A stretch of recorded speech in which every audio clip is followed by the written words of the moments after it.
অনেক রাজনৈতিক দলের নেতাদের ভাস্কর্য বানানো হয়। কি বলেন? ভাস্কর্য বুঝতেছেন তো? ভাস্কর্য আর মূর্তি একই কথা। অনেক রাজনৈতিক দলের অনেক নেতাদের ভাস্কর্য বানানো হবে, হোক সেটা জিয়াউর রহমান, হোক সেটা শেখ মুজিবুর রহমান, হোক সেটা হোসেন সোহরাওয়ার্দী, হোক সেটা মাওলানা আব্দুল হামিদ খান ভাসানী।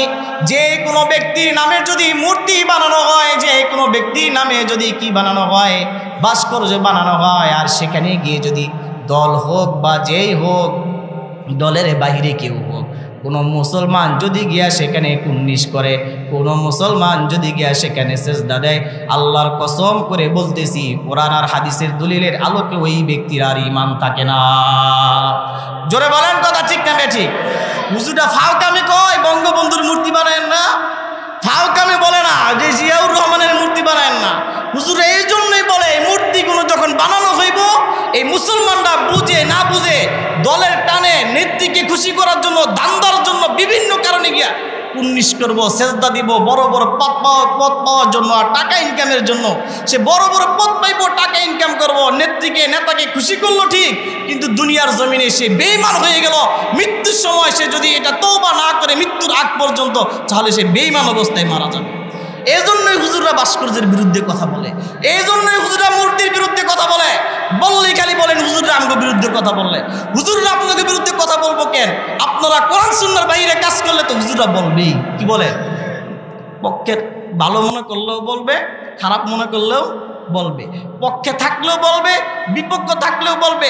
কারণ আল্লাহর নবী হাদিসের মধ্যে বলে গেছেন, কিয়ামত পর্যন্ত এক শ্রেণীর উলামায়ে কেরাম এমন থাকবে, তারা কখনো কোনো বাতিলের সামনে, সেটা রাষ্ট্রনায়ক হোক, বিরোধী দল হোক, সে যেই হোক, তার সামনে কখনো তারা মাথাকে নত করবে না।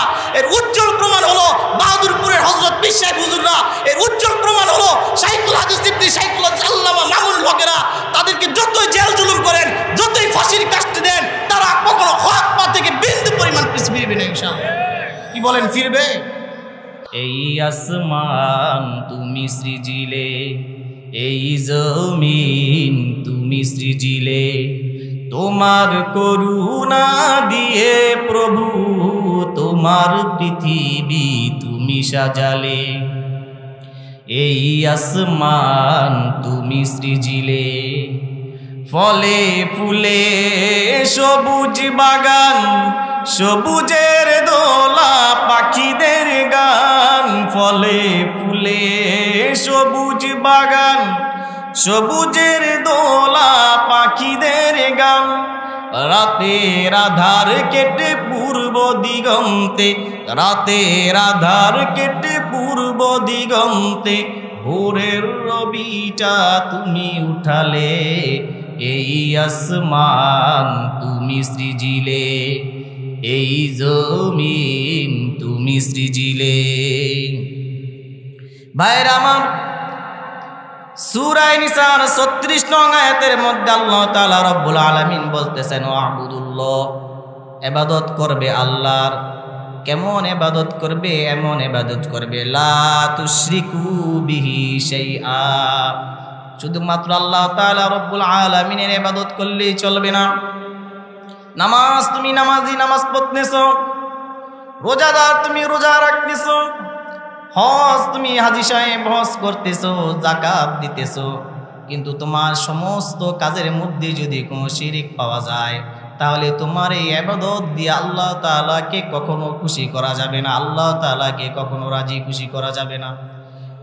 এই জন্য আল্লাহ তাআলা বললেন, ও আবুদুল্লাহ, ইবাদত করো আমি আল্লাহর। আবার আল্লাহ তাআলা সাথে সাথেই বলে দিলেন, ওয়ালা তুশরিকু বিহি শাইআ, আমি আল্লাহর ইবাদত করার ক্ষেত্রে গিয়ে আবার আমায় আল্লাহর ইবাদতের সাথে অন্য কোনো কিছুকে আবার আমার সাথে শরীক করে দিও না। যেমন কেউ যদি নামাজ এই জন্যই পড়ে থাকে, আমি যদি নামাজ পড়ি, যদি আমি নামাজে দাঁড়ায় যাই, মানুষ আমাকে নামাজি বলবে।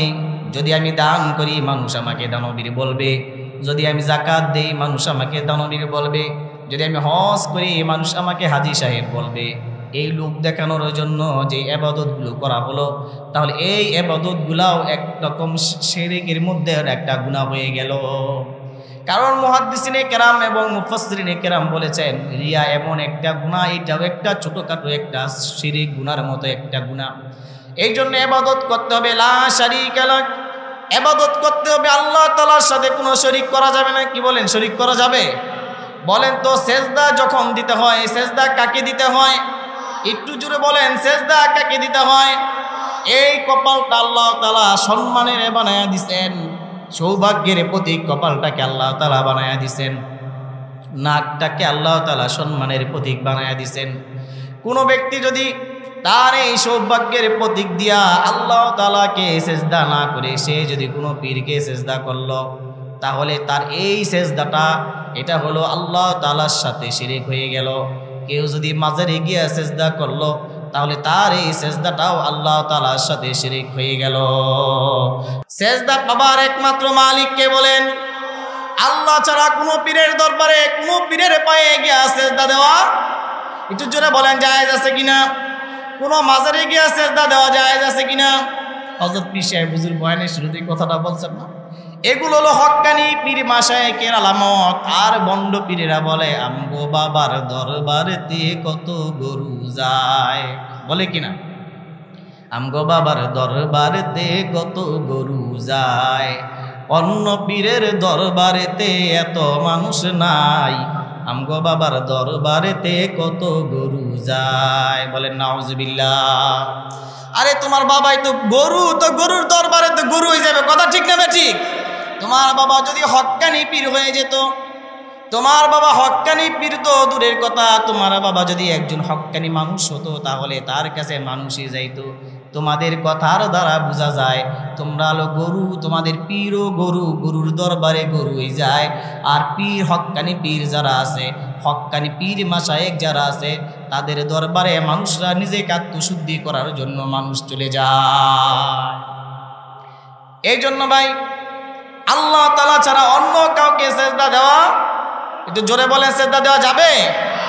এই জন্য এই পাশাপাশি আল্লাহ তাআলা রব্বুল আলামিন বললেন আমার ইবাদত করলা কিন্তু শিরিক করলা, কোনো রকম ভাবে শিরিক করে ফেললাম।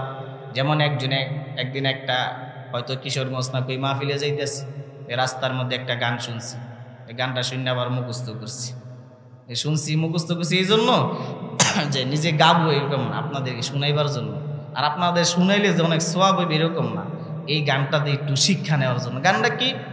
মাটির পুতুল খেলা করে হাতের ইশারায়, মাটির পুতুল, হ্যাঁ কি কাঠের পুতুল? কাঠের পুতুল, ও আমি একটু বিলে গেছি, ধরলাম।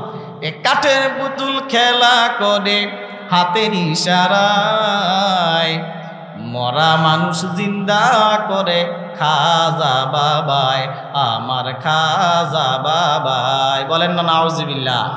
আরো জোরে বলেন না নাউজুবিল্লাহ? বলেন মাটির পুতুল আর কাঠের পুতুল, যেই পুতুলই বলেন, পুতুল কি কখনো মানুষ জিন্দা করতে পারে? জোরে বলেন না পারে? এই গান যে গাইলো আর যে ব্যক্তি এই গানটাকে ভক্তি আবেগ শ্রদ্ধা সহকারে শুনলো, দুজনের ইমান শেষ, সাথে সাথে ইমান শেষ। সে গানের মধ্যে বলতেছে মাটির পুতুল বা কাঠের পুতুল খেলা করে হাতের ইশারায়, আর মরা মানুষ জিন্দা করে খাজা বাবায়।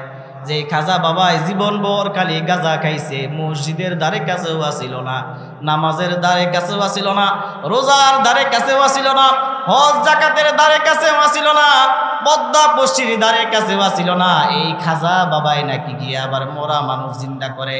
যে ব্যক্তি গান গাইতেছে আর যে শুনতেছে উভয়টাই কাফের হইয়া যায়। যদি জেনে শুনে বুঝে শুনে আর বলে, উভয়টাই কাফের হইয়া যায়। কথা ঠিক না ঠিক? তাইলে সব কিছু জীবিত করার মালিক কে বলেন? নবীজি হাদিসের মধ্যে বলে গেছেন, লা তাকুমুস সাআতু হাত্তা তালহাক কাবাইলু মিন উম্মতি বিল মুশরিকিনা ওয়া হাত্তা তা'লা কাবাইলু মিন উম্মাতিল আওসান। নবীজি হাদিসের মধ্যে বলে গেছেন, ততক্ষণ পর্যন্ত পৃথিবীর জমিনে কিয়ামত সংঘটিত হবে না যতক্ষণ আমার উম্মতের কিছু সম্প্রদায় এমন পাওয়া যাবে যারা শিরক গুনাহের মধ্যে লিপ্ত হয়ে যাবে। কথায় কথায় শিরক গুনাহের মধ্যে লিপ্ত হয়ে যায়, একটা গান শুনতে গিয়েও শিরক গুনাহের মধ্যে লিপ্ত হয়ে যায়, নামাজ পড়তে গিয়েও শিরক গুনাহের মধ্যে লিপ্ত হয়ে যায়, রোজা রাখতে গিয়েও শিরক গুনাহের মধ্যে লিপ্ত হয়ে যায়। এই শিরক গুনার কথাই আল্লাহর হাবিব সাল্লাল্লাহু আলাইহি ওয়াসাল্লাম হাদিসের মধ্যে বলে গিয়েছেন। হাদিসের মধ্যে আল্লাহর হাবিব সাল্লাল্লাহু আলাইহি ওয়াসাল্লাম আরো একটি কথা বলেছেন, ওয়া হাত্তা তা'বুদা ক্বাবাইলু মিন উম্মাতিল আওসান, আমার উম্মতের কিছু মানুষ এমন পাওয়া যাবে যতক্ষণ পর্যন্ত তারা মূর্তি পূজার মধ্যে লিপ্ত না হবে ততক্ষণ পর্যন্ত কিয়ামত সংঘটিত হবে না। তার মানে মাজারে যাইবা মানে মাজারে মরা ব্যক্তিকে তুমি সেজদা দিলা মানে তুমি তোমার ঈমানকে খুঁয়ে ফেললা, মানে তোমার মাজারকে এক ধরনের মূর্তি হিসাবে সেটাকে সেজদা দেওয়া হইল। মূর্তি পূজায় শুধুমাত্র হিন্দুরা গিয়া মূর্তি পূজায় মূর্তির মধ্যে গিয়ে সেজদা করে এরকম না, অনেক মুসলমানরা এমন আছে, অনেক রাজনৈতিক দলের নেতাদের ভাস্কর্য বানানো হয়। কি বলেন? ভাস্কর্য বুঝতেছেন তো? ভাস্কর্য আর মূর্তি একই কথা। অনেক রাজনৈতিক দলের অনেক নেতাদের ভাস্কর্য বানানো হবে, হোক সেটা জিয়াউর রহমান, হোক সেটা শেখ মুজিবুর রহমান, হোক সেটা হোসেন সোহরাওয়ার্দী, হোক সেটা মাওলানা আব্দুল হামিদ খান ভাসানী। যে কোনো ব্যক্তির নামে যদি মূর্তি বানানো হয়, যে কোনো ব্যক্তির নামে যদি কি বানানো হয়, ভাস্কর্য বানানো হয়, আর সেখানে গিয়ে যদি দল হোক বা যেই হোক, দলের বাহিরে কেউ হোক, কোনো মুসলমান যদি গিয়া সেখানে কুন্নিশ করে, কোনো মুসলমান যদি গিয়া সেখানে সেজদা দেয়, আল্লাহর কসম করে বলতেছি কোরআন আর হাদিসের দলিলের আলোকে ওই ব্যক্তির আর ঈমান থাকে না। জোরে বলেন কথা ঠিক না বেঠিক? হুজুরটা ফাউকামি কয় বঙ্গবন্ধুর মূর্তি বানায়েন না, ফাউকামি বলে না যে জিয়াউর রহমানের মূর্তি বানায়েন না। হুজুর এই জন্যই বলে এই মূর্তিগুলো যখন বানানো হইব এই মুসলমানরা বুঝে না বুঝে দলের টানে নেত্রীকে খুশি করার জন্য, দান্দার জন্য, বিভিন্ন কারণে গিয়া কুন্নিশ করবো, সেজদা দিব, বড় বড় পদ পাওয়ার জন্য আর টাকা ইনকামের জন্য। সে বড় বড় পদ পাইব, টাকা ইনকাম করব, নেতাকে খুশি করলো ঠিক, কিন্তু দুনিয়ার জমিনে সে বেঈমান হয়ে গেল।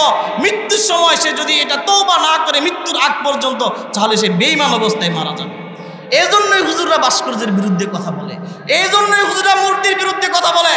বললেই খালি বলেন হুজুররা আমাদের বিরুদ্ধে কথা বললে। হুজুররা আপনাদের বিরুদ্ধে কথা বলবো কেন?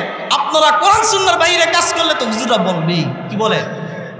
পক্ষের ভালো মনে করলেও বলবে, খারাপ মনে করলেও বলবে, পক্ষে থাকলেও বলবে, বিপক্ষ থাকলেও বলবে।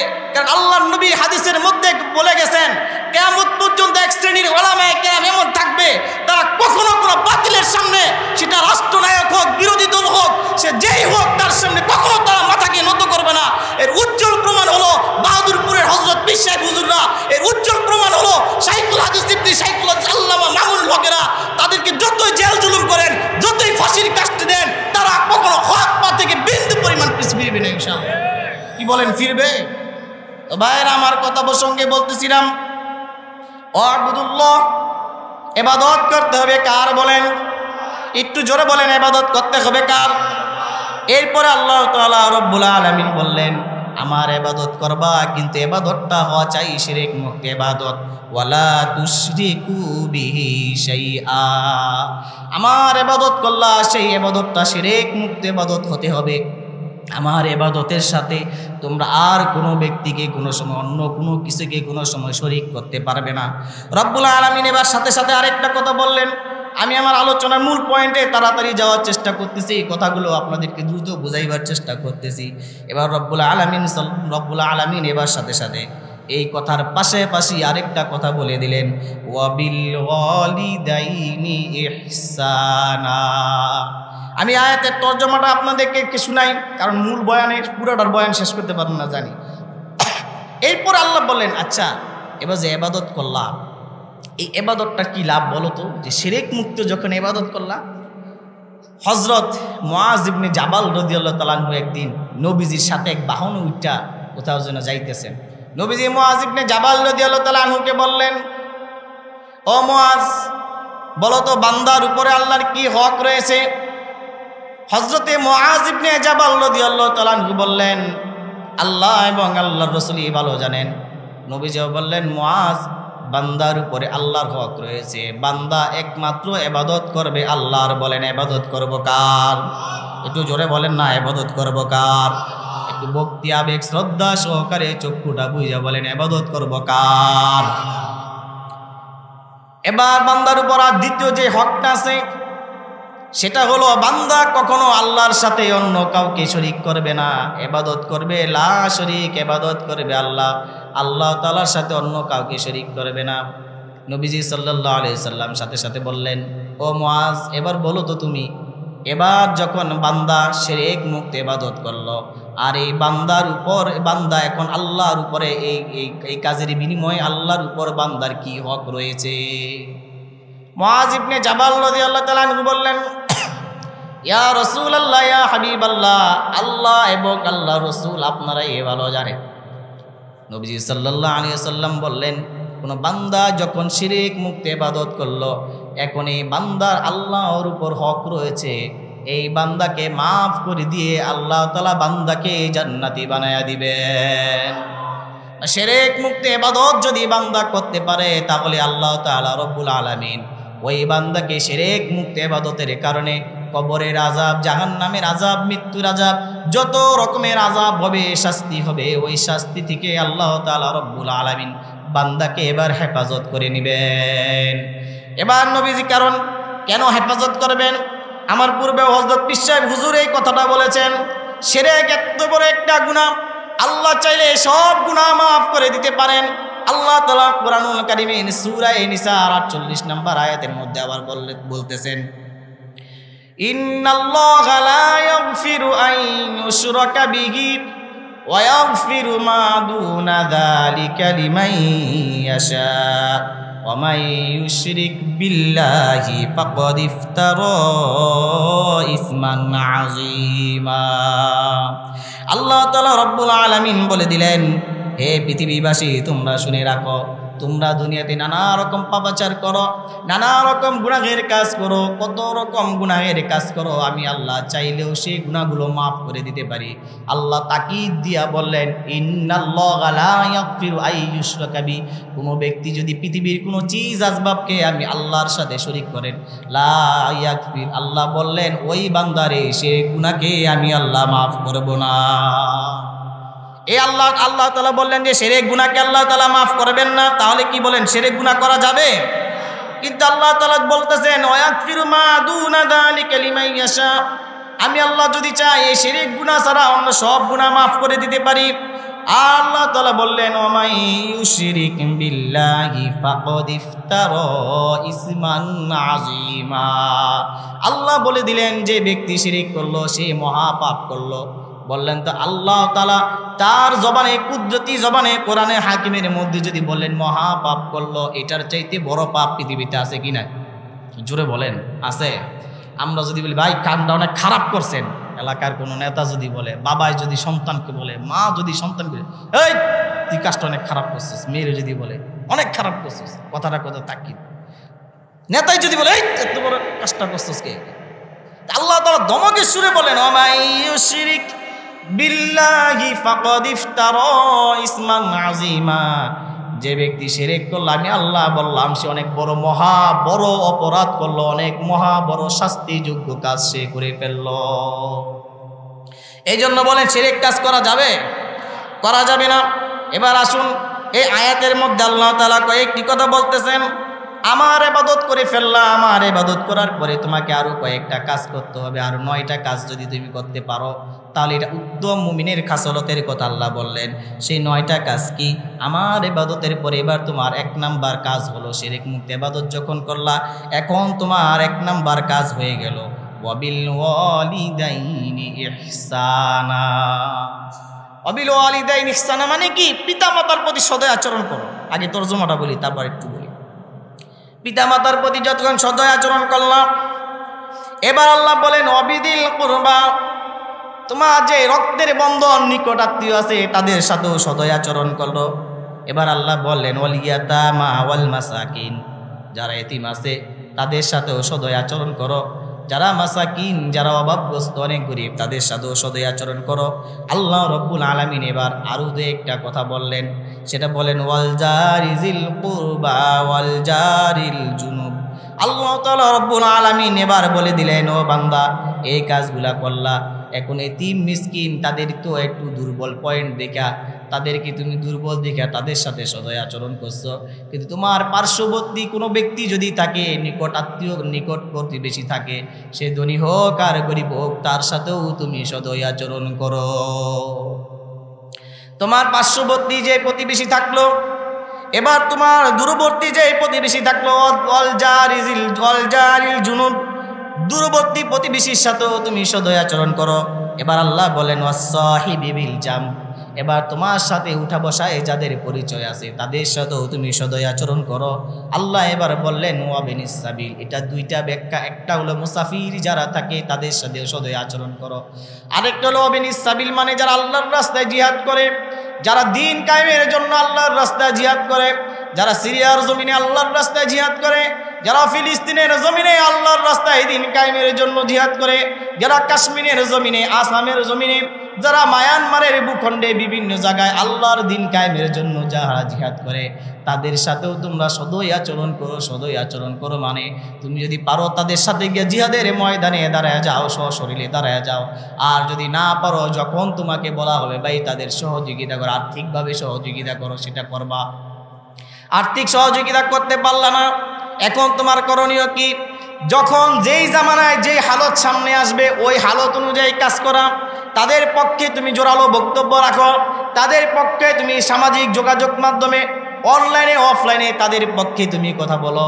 যখন তুমি এই কথাগুলো বললা, কিন্তু এতেও যদি তোমার কোনো রকম বাধা থাকে, তখন তুমি আল্লাহর কাছে হাত তুলে দিয়া তাদের জন্য দোয়া করতে থাকো। আল্লাহ ফিলিস্তিনের জমিনে বাইতুল আকসাকে হেফাজত করো, গাজার মুসলমানদেরকে আল্লাহ হেফাজত করো, সিরিয়ার মুসলমানদের আল্লাহ হেফাজত করো, চায়নার মুসলমানদের, চায়নার উইগুরের মুসলমানদের হেফাজত করো, Bosnia, Chechnya, Philippines, Somalia, Lebanon, যেই জায়গায় মুসলমানরা নির্যাতিত হইতেছে, নিপীড়িত হইতেছে, আল্লাহ তাদেরকেও তুমি হেফাজত করো, তাদের পক্ষে তুমি গায়বী নুসরত দান করো। আল্লাহর কাছে চোখের পানি ফালায় ফালায় এই দোয়াটা করবা। এরপর আল্লাহ রাব্বুল আলামিন বললেন আরেকটা কথা, শেষ সময় বললেন ওয়ামা মালাকাত আইমানুকুম, এগুলার পরে তোমার আওতাধীন যত দাস দাসী থাকে, কর্মচারী থাকে, তাদের সাথেও তুমি সদয় আচরণ করো। এরপর আল্লাহ রাব্বুল আলামিন বলে দিলেন এগুলো করার ক্ষেত্রে তুমি কোনো কার্পণ্য করবে না। যখন তুমি কার্পণ্য করতে যাবে তখন তোমার মাঝে অহংকার দেখা দিবে, দাম্ভিকতা দেখা দিবে। আল্লাহ তাআলা বলে দিলেন ইন্নাল্লাহা লা ইউহিব্বু মান কানা মুখতালান ফাকুরা, আমার আল্লাহর ঘোষণা শুনে নাও, অহংকারকারীকে আমি পছন্দ করি না। অহংকার হলো আমি আল্লাহর কুদ্দুতি গায়ের চাদর। যে ব্যক্তি অহংকার করলো সে আমার গায়ের চাদরটা নিয়ে টানাটানি করলো। জেনে রাখো আমি আল্লাহ এই অহংকারীদেরকে পছন্দ করি না। আল্লাহ তাআলা বলেন ওয়াবুদুল্লাহ ওয়ালা তুশরিকু বিহি, আমার ইবাদত করো, শিরক মুক্ত ইবাদত করো। এরপরে আল্লাহ তাআলা বলেন ওয়াবিল ওয়ালিদাইনি ইহসানা, পিতামাতার প্রতি সদয় আচরণ করো। দেখেন পিতামাতা ছাড়া যদি আল্লাহ তাআলা আসমান থেকে আমাদের এমনি ফালাইতেন, কথার কথা, এমনি যদি আল্লাহ তাআলা দুনিয়াতে ফালাই দিতেন, দুনিয়াতে আর জীবন পাইতাম আসমানে উড়তে উড়তে শেষ হয়ে যেত, ঠিক না? হাওয়া বাতাসের মধ্যে উড়তে উড়তে শেষ হয়ে যেতাম। অথচ আল্লাহ তাআলা রব্বুল আলামিন বললেন পিতামাতার প্রতি সদয় আচরণ করো। কেন করবা জানো? আল্লাহ তাআলা কোরআন শরীফের অন্য আয়াতের মধ্যে বলতেছেন, সূরা লোকমানের 14 নং আয়াতের মধ্যে আল্লাহ তাআলা বলতেছেন ওয়াসাইনাল ইনসানা বিওয়ালিদাইহি হামালাতহু উম্মুহু ওয়াগনান আলা ওয়াগনিন ওয়া ফিসালুহু ফি আমাইন। তুমি কেন তোমার পিতামাতার প্রতি সদয় আচরণ করবা না? আমি আল্লাহ এই আয়াতের মধ্যে সূরা নিসার 36 নং আয়াতের মধ্যে বলতেছি, আমার সাথে শিরক মুক্ত ইবাদত করার পরে সর্বপ্রথম তোমার কাজ হলো তুমি তোমার পিতামাতার প্রতি সদয় আচরণ করো। আমি আল্লাহ সূরা লোকমানের 14 নং আয়াতের মধ্যে আবার বলে দিলাম, শুনো আমি তোমাদেরকে আবার নির্দেশ দিতেছি। এবার যখন তোমাদেরকে আমি কি নির্দেশ দিতেছি, তোমাদের পিতামাতাদের প্রতি কি করতে? সদয় আচরণ করতে। পিতামাতাদের প্রতি সদয় আচরণের কথা আল্লাহ কেন বললেন? কারণ একজন মা সন্তানের জন্য যেই পরিমাণ কষ্ট করে, একজন বাবা সন্তানের জন্য যেই পরিমাণ কষ্ট করে, পৃথিবীর কেউ আর এত কষ্ট করে না। যেই কথাটা আমরা দুনিয়ার মানুষ নিমক হারাম আমরা না বুঝলেও আল্লাহ তাআলা বুঝেছেন। আল্লাহ তাআলা নিজেই কোরআনুল কারীমের মধ্যে ঘোষণা দিয়ে দিয়েছেন কিভাবে একজন মা কষ্ট করে। আল্লাহ তাআলা বললেন ওয়াসাইনাল ইনসানা বিওয়ালিদাইহি ইহসানা হামালাতহু উম্মুহু কুরহা ওয়া ওয়াদাআতহু কুরহা ওয়া হামলুহু ওয়া ফিসালুহু সালাসুনা শাহরা। একজন মা পৃথিবীর জমিনে 3 ধাপে তোমাদের জন্য কষ্ট করে। 1 নম্বরে তোমাকে যখন গর্ভধারণ করে, সন্তান যখন মায়ের গর্ভে এসে যায়, মা সন্তানের জন্য কত কষ্ট করে। সন্তান মায়ের গর্ভে আসলে পরে মায়ের হাত পাগুলো ফুলে যায়, মায়ের মাথাটা ঘুরায়, মার বমি থাকে, ঠিক মতো খেতে পারে না, ঠিক মতো শুতে পারে না। মা যখন এত কষ্টের মধ্যে থাকে, মা রাত্রিবেলায় যখন ঘুমাতে যায় শীতের মধ্যে, সন্তান মায়ের গর্ভে যখন মোটামুটি যখন তার হাত পাগুলো গজায়, মায়ের কলিজার মধ্যে এমন একটা লাথি দেয়, এই শীতের রজনীতে লেপের তল থেকে বের হইয়া, কম্বলের তল থেকে বের হইয়া মা এই কলিজার মধ্যে ব্যথা পাওয়ার, পেটের মধ্যে ব্যথা পাওয়ার যন্ত্রণায় ছটফট করতে থাকে। এমন কষ্টটা মানুষ একবার করতে পারলে চলতো, 2 রাত করলেও চলতো। সময় নাই, সময় অসময়ে হঠাৎ করে 6 থেকে 9 মাস 10 মাস পর্যন্ত মা এই কষ্টটা সহ্য করে।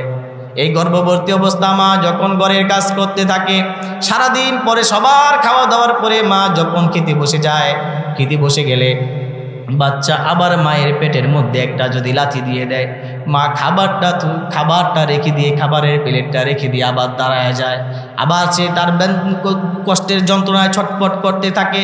তারপরে সে তার পেটটার মধ্যে নিচতে থাকে, পুষতে থাকে, আমি আমার কলিজাটার মধ্যে কষ্ট পাইলাম, আমি আমার পেটটার মধ্যে কষ্ট পাইলাম, আমি খেতে পারলাম না, ঘুমাইতে পারলাম না, কোনো সমস্যা নাই, আমার গর্ভের সন্তানটা কোনো কষ্ট পাইছে কিনা মা পেরেশান হয়ে যায়। কথা ঠিক কিনা বলেন? মা এত কষ্ট করতে থাকে। এই যে গর্ভকালীন সময়ে মা সন্তানের জন্য এত কষ্ট করে থাকে, ও ভাই আপনি চিন্তা করেন, আপনি কি কোনোদিন পারবেন একটা সন্তানকে গর্ভধারণ করে এত কষ্ট করতে? এতদিন করতে পারবেন কিনা? এই জন্যই ইসলাম বলেছে, এই জন্যই তোমার মায়ের অধিকার হলো সবচাইতে বেশি।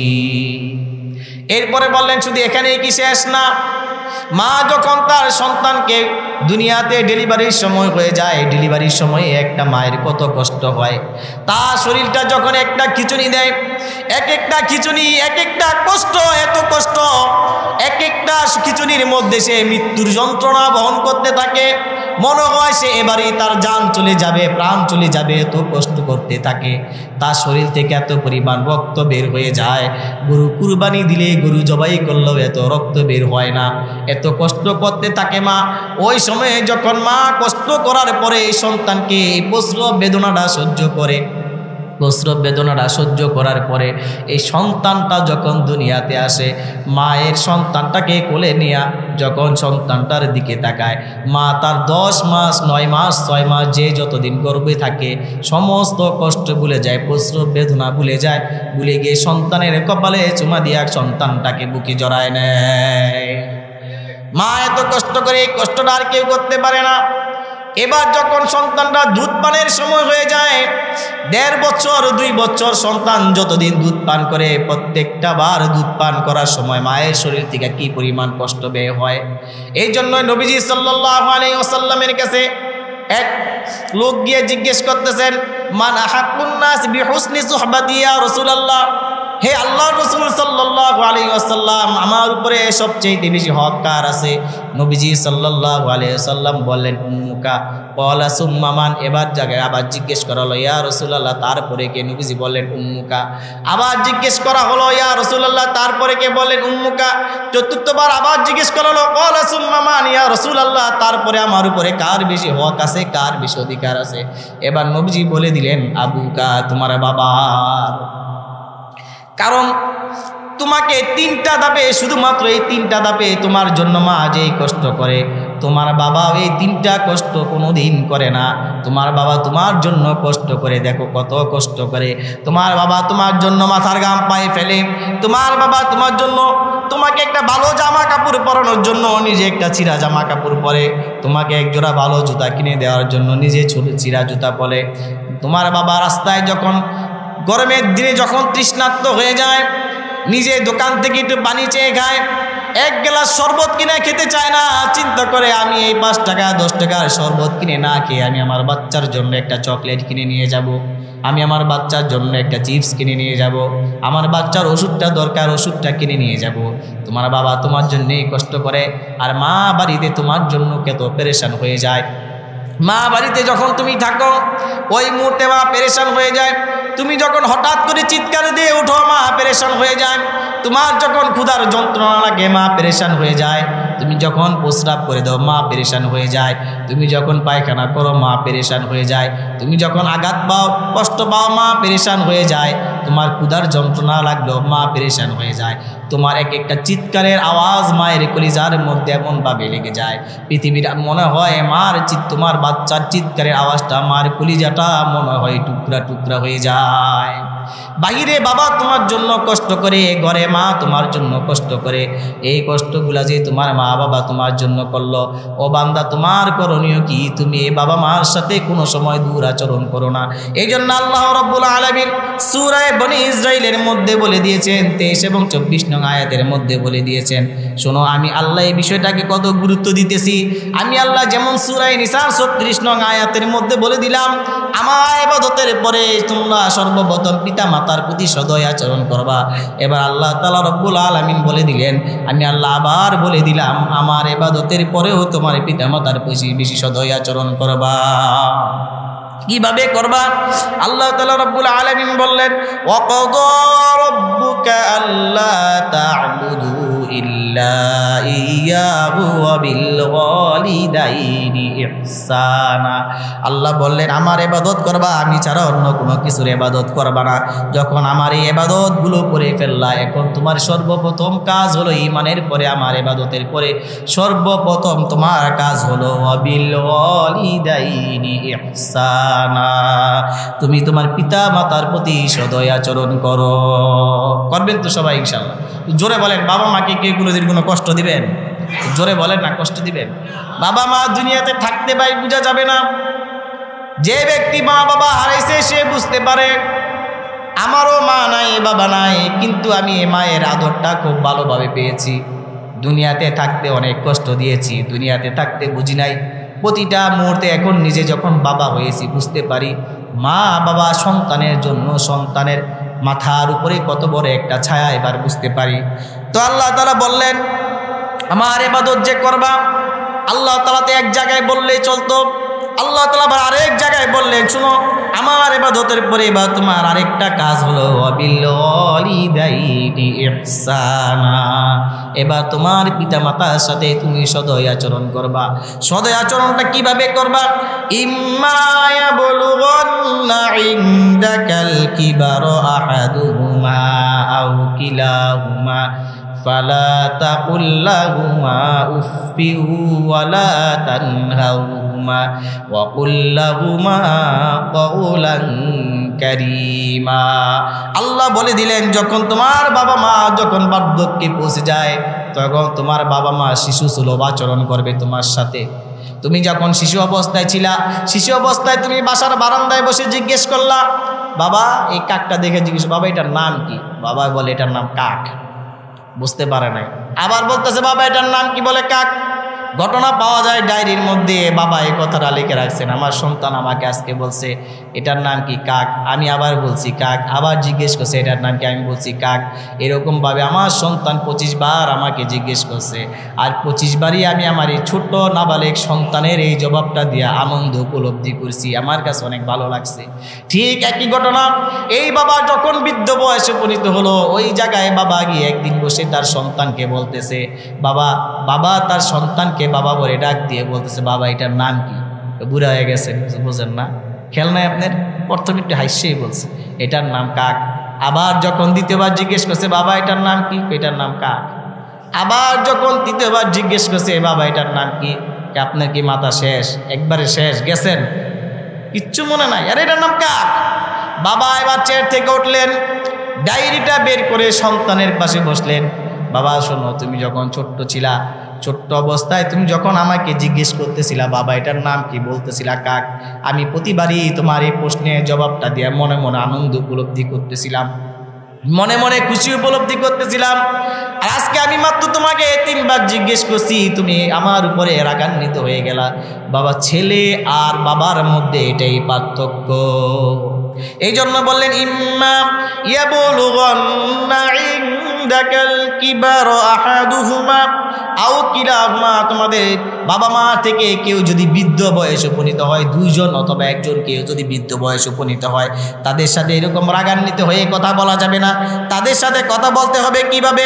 আল্লাহ তাআলা রব্বুল আলামিন শিখাই দিলেন, ফাকলা তাকুল্লাহুমা উফিন, তাদের সাথে উফ বলেও কথা বলা যাবে না। ওয়ালা তানহারহুমা, তাদেরকে ধমক দিয়েও কথা বলা যাবে না। আল্লাহ তাআলা রব্বুল আলামিন শুধুমাত্র এতটুকুই বললেন না, এবার আল্লাহ বলে দিলেন ওয়াকুল্লাহুমা কাওলান কারীমা। বলেন না সুবহানাল্লাহ। তাদের সাথে কথা বলতে হবে কিভাবে? বলে সম্মানজনক কথা বলতে হবে, শ্রদ্ধার সাথে কথা বলতে হবে, নরম সুরে কথা বলতে হবে, ক্ষীণ সুরে কথা বলতে হবে, সহজ ভাষায় কথা বলতে হবে। নির্দেশটা দিয়েছেন কে? বলেন, জোরে বলেন না, কে দিয়েছেন? যদি বিশ্বাস না হয় গিয়ে সূরা বনী ইসরাঈলের 23 নম্বর আয়াতটা মিল্লা দেখবেন, যে এটা আল্লাহ বলে দিছে, হুজুররা বানায় বলে না। শিক্ষাটা দিতেছেন কে? জোরে বলেন না, কে? এবার আল্লাহ তাআলা বলেন, আচ্ছা তুমি এতটুকু যে করলা, তোমাকে আমি আরো কিছু আদব শিখাই দেই।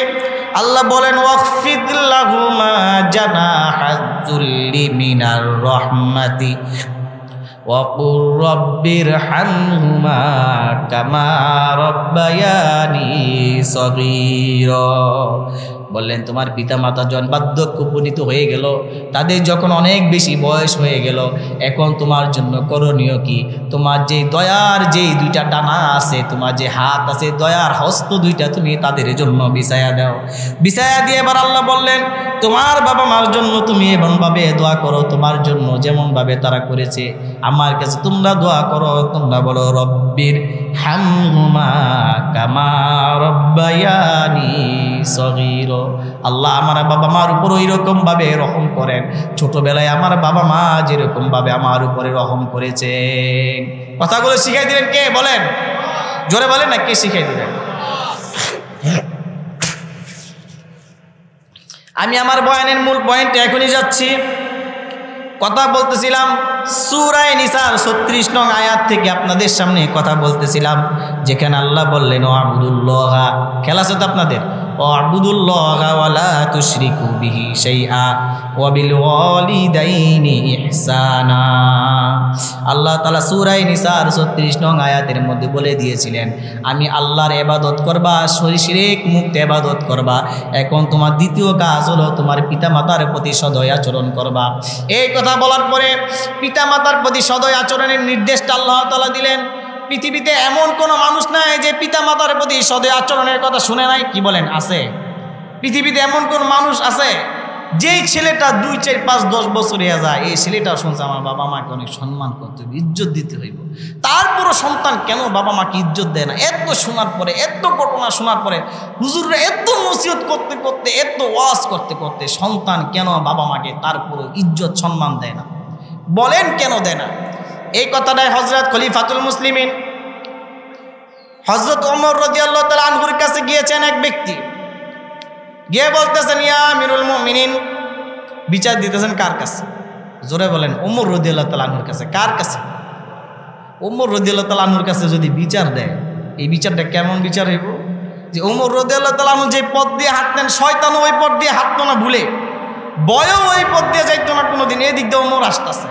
আর মানুষ গিয়া যদি ওমর রাদিয়াল্লাহু তাআলা আনহুর কাছে বিচার দিতেন, বিচারটা কেমন বিচার হতো? ওমর রাদিয়াল্লাহু তাআলা আনহুর কাছে গিয়ে বলতেছেন খলিফাতুল মুসলিমিন আমিরুল মুমিনিন, আমার সন্তান আমার কোনো কথা শোনে না। বলে তোমার সন্তান তোমার কথা শোনে না, তোমার সন্তানকে ডেকে নিয়ে আসো। সন্তানের মাথা খারাপ হয়ে গেছে, ডাক দিছে ওমর রাদিয়াল্লাহু তাআলা আনহু।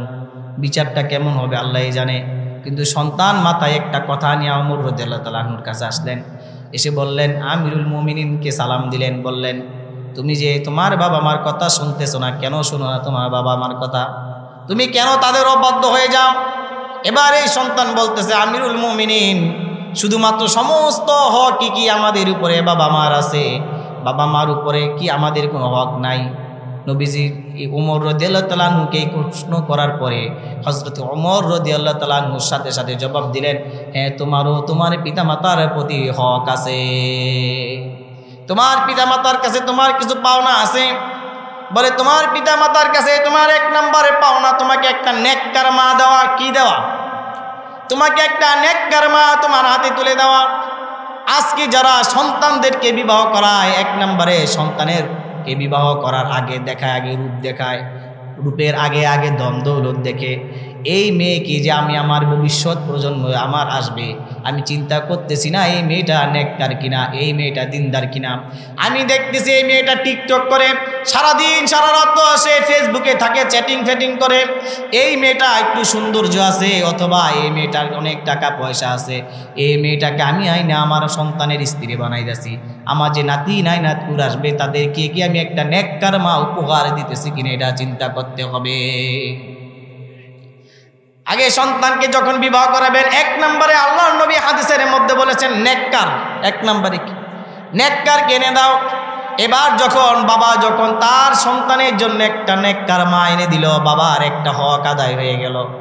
হক যখন আদায় হয়ে গেল, এবার বাবার সর্বপ্রথম কাজ হলো কি? এবার যখন তার গর্ভে একটা সন্তান আসলো, মায়ের গর্ভে একটা সন্তান আসলো, এই সন্তান যখন পৃথিবীর জমিনে আসে, সর্বপ্রথম এই সন্তানের হক হলো সন্তানের ডান কানে আজান দেওয়া আর বাম কানে ইকামত দেওয়া।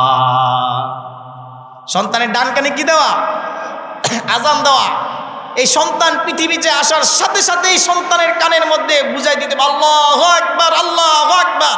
সন্তান তুমি এখন থেকেই তোমার মন মস্তিষ্কে এটা বসিয়ে নাও, আল্লাহ সবচেয়ে বড়, আল্লাহর চাইতে বড় পৃথিবীতে কিছু নাই। আবার সন্তানকে বুঝাই দিতে হবে আশহাদু আল্লা ইলাহা ইল্লাল্লাহ, তুমি সাক্ষ্য দাও, আমি সাক্ষ্য দিই আল্লাহ ছাড়া ইবাদতের উপযুক্ত কেউ নাই। তুমি বলো আশহাদু আন্না মুহাম্মাদার রাসূলুল্লাহ, তুমি বলে দিবা সন্তান মুহাম্মদ সাল্লাল্লাহু আলাইহি সাল্লাম তুমি সাক্ষ্য দিই, আমি সাক্ষ্য দিয়েছি, তুমিও সাক্ষ্য দাও মুহাম্মদ সাল্লাল্লাহু আলাইহি সাল্লাম আল্লাহর রাসূল। এবার সন্তানকে হাইয়া আলাস সালাহ হাইয়া আলাল ফালাহ যখন শুনাই দিলা, তখন সন্তানকে বলবা তুমি যখন বড় হইবা নামাজ ছাড়বা না, তুমি যখন বড় হইবা কল্যাণের দিকে যাইবা, নামাজের দিকে যাইবা। এই কথাগুলো তুমি ডান কানে শুনাই দিলা। এবার তোমার দ্বিতীয় কাজটা কি? তোমার বাম কানেও এই কথাটা শুনাই দিয়ে ইকামত দিয়ে দাও। সন্তান যখন এবার উপনীত বয়সে আসবে, এই যে তুমি সন্তানের ডান কানে আজান দিলা, সন্তানের বাম কানে আজান দিলা, সন্তান যখন এখন উপনীত বয়সে আসবে, তখন সন্তানকে তুমি একটা নসিহত করবা, শোনো আজান আর ইকামতের মধ্যবর্তী সময়ে নামাজের বাকি থাকে কতক্ষণ বলেন? ইকামতের পরে কয় মিনিট পরে নামাজে খাড়া? 1 মিনিটও দেরি করে? 2-4-5 সেকেন্ড হইলে হইতে পারে, 2-4-5 সেকেন্ডও দেরি করে না। ইকামত যখন হয়ে যায়, ইকামতের সাথে সাথে বান্দা নামাজের মধ্যে দাঁড়ায় যায়।